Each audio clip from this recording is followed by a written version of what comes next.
I'm Roderick Carmody, and in this episode, we'll be discussing the impact of COVID-19 on the cybersecurity landscape.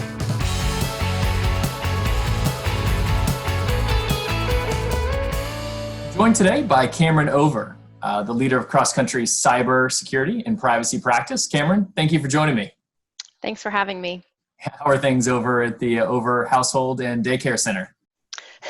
We're taking it day by day, juggling our kids' Zoom classes at school, work meetings, as well as Zoom soccer practices. So we're all hanging in there. Sounds good. I can only imagine how the rapid transition to a work from home environment has impacted organizations' cyber privacy infrastructure. What are you seeing out in the landscape across your client base?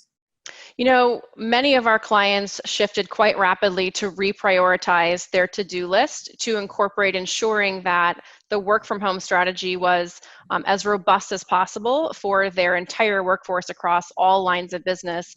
And the other piece I would say is ensuring that they had a threat-focused defense to try to understand what attackers are trying to get to as they move to that work from home strategy. And as clients do move to that work from home environment, what tips would you have from a cybersecurity perspective? There's a few that I would mention that may seem simple, but they're really fundamental because attackers do look for the highest yield with the lowest amount of work possible. And so some of these might seem simple, but they really are critical to success for businesses to stay secure.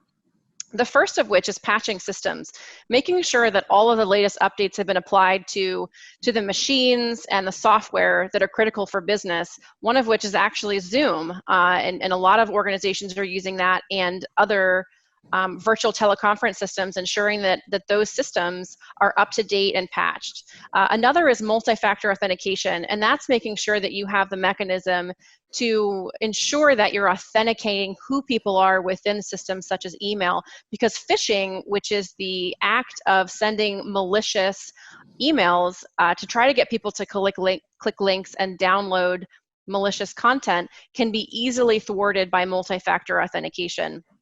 The third is protective DNS, and that's ensuring that your employees are safely browsing the internet and not downloading or accessing websites that would otherwise cause harm to those systems. The fourth is virtual private network, or VPN, for corporate use, and that's ensuring that from wherever your employees sit, whether at home or using a shared internet in a public space, that connection is secure to the internet. And the fifth, again, might seem simple, but ensuring that your employees understand the risks and are trained in order to not click on links and to ensure that they are using VPN and multi-factor authentication, as well as raising concern if they do see something suspicious and they understand how to report that in a timely fashion. That's great. And within the cyber world, I think the topic is called threat-informed risk. Is it fair to call it know your weaknesses, and why is that important? Absolutely. So you're completely right. It is understanding your weaknesses, and that can mean things from, what is your most critical data or your crown jewels, and where does that live? And at a simple level, it may be things like your HR and financial data. Additionally, though, depending on the industry and the business, it's really important to understand where the most critical data lives. And so if you're a software company, it could be your intellectual property. If you hold critical or sensitive data on clients and you're in wealth management, it could be the information on those clients. And so it really varies depending upon the industry. But it's ensuring you understand where your weak points are within your infrastructure and your systems, and then where that most critical data is.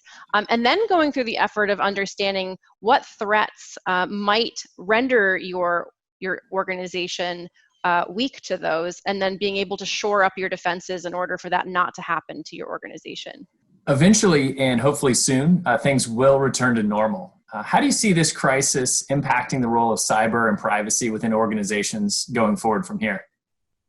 Yeah, so that's a really good question. So I think looking at the threat landscape, it's important for organizations to understand what threats face them. And so one thing that we're doing with a number of our clients is modeling those threats through an exercise called threat modeling. And that's understanding the various threat actors, the threat surfaces that are available within the organization, and then how those risks iterate through critical and key processes within information security, within privacy, as well as other lines of business. Another is understanding that threat intelligence needs to be brought into the organization at key points to understand what risks do exist so that those can be mitigated in a timely fashion. And a third is testing. So ensuring that your scenarios and your tabletops are tested and iterated to understand how likely and how resilient they are in order to test, fix, and test again and work towards achieving optimal resilience to those things.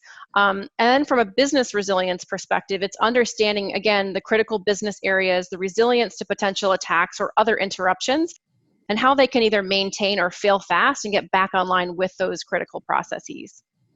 That's great. Thank you so much, Cameron, for your thoughts, perspectives. Good luck with online soccer practice. And thanks to everybody for tuning in.